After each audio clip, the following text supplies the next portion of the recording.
మెడలో చిన్న పసుపు తాడు ఉన్నంతసేపు కూడా చాలా అణిగిమణిగి ఉంటారు కొంతమంది.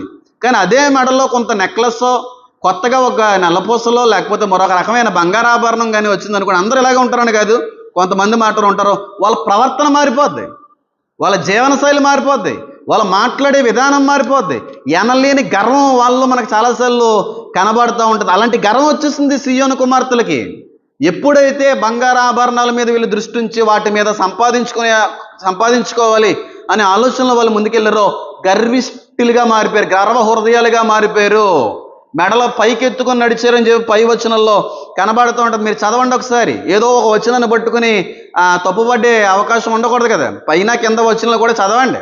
చదివితే అప్పుడు చక్కగా ఆ మాట అక్కడ ఎందుకు ఉపయోగించబడవలసి వచ్చిందనేటువంటి విషయం కూడా ఆ చోట కనబడుతుంది. బంగారాన్ని బట్టి, ఆభరణాలను బట్టి పిల్లల్ని దైవికంగా పెంచాలన్న ఆలోచనలో కూడా వాళ్ళు తప్పిపోయారు. మగవారి యొక్క మాట కూడా వినేటువంటి వారు